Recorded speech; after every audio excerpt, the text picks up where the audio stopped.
سلام بچه من آیمتی که امروز اومدم تمام اخبار رسمی سیزن 8 کال آف دیوتی موبایل رو بهتون بگم.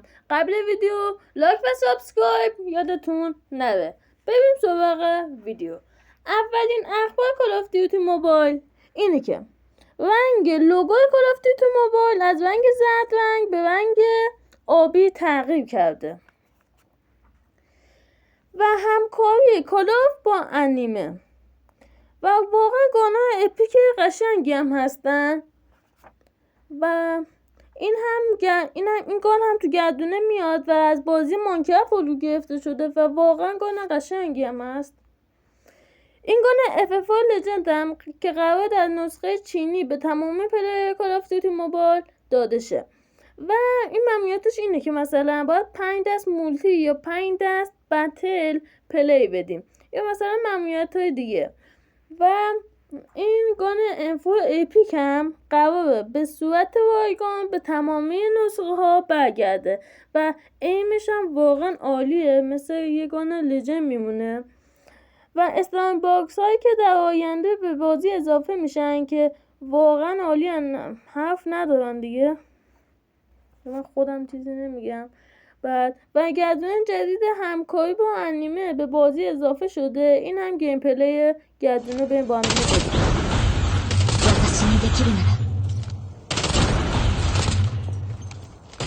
واقعا گونه خوبی هم هست. 任務を完璧に成し遂げる。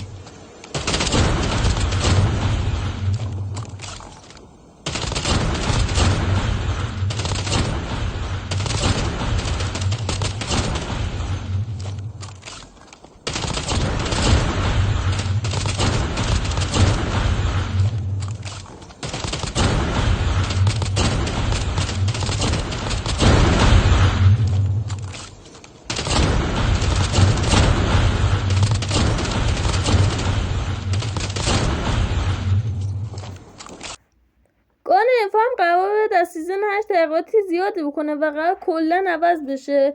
این گان جدید رم 7 هم قراره در سیزن 8 اضافه بشه و قرار متیکش هم بیاد و گولاک هم قرار در سیزن 8 از کال آف دیوتی موبایل حذف بشه. مشکل ایم iOS با استفاده از اتچمنت رد دات حل میشه. واقعا میبینید که چجوریه. قطعه مخفی دارکشپد متیک در بالای برج بلک مارکت است و کسی که اسکین دارکشپد متیک رو دارد با برداشتن قطعه دیالوگ‌های بیشتری رو بر دارکشپد متیک باز می‌کند و به این جدیدترین تریلر دارکشپد متیک رو با هم دیگه ببینیم.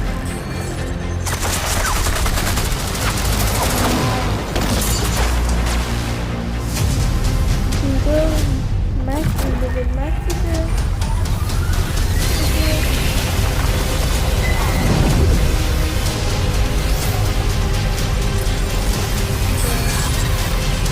اینجا که با باز ماشین رو وسط می‌کنه واقعا عالیه.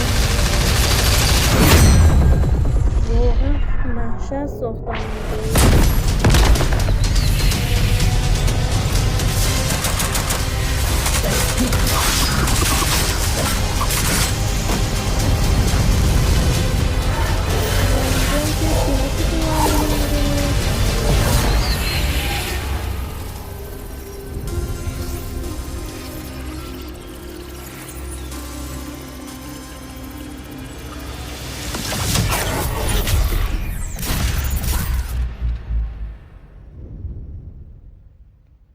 شما با باز کردن 100 جبه سیکرت کش می توانید این جوایز رو دریافت کنید و این کامبو هم قرار در سیزن 8 تغییر کنه و یک کامبو دیگه به جاش بیاد. در آپدیت جدید با زدن دکمه اسکیپ می توانید سریعتر وارد لابی خود شوید. ما در کال آف دیوتی موبایل 3 نسخه گولبال و گانا و نسخه چینی داریم که تمام این گان‌ها قرار به صورت رایگان به نسخه چینی بیاد و معلوم نیست برای ما که گولبال هستیم بیاد یا نه و قرار این گان هم برای نسخه چینی به صورت موقت بیاد و هر 5 روز یک گان عوض بشه. ولی این تصویری که به شما نشون میدم گان‌های کیرامل لجند و توندو شاید در سیزن 8 برای ما که گولبال هستیم بیاد. و به مناسبت سالگرد کال آف دیوتی موبایل بخش زامبی قرار تغییرات زیاده بکنه. تا ویدیو دیگه بای، لایک و سابسکرایب یادتون نره.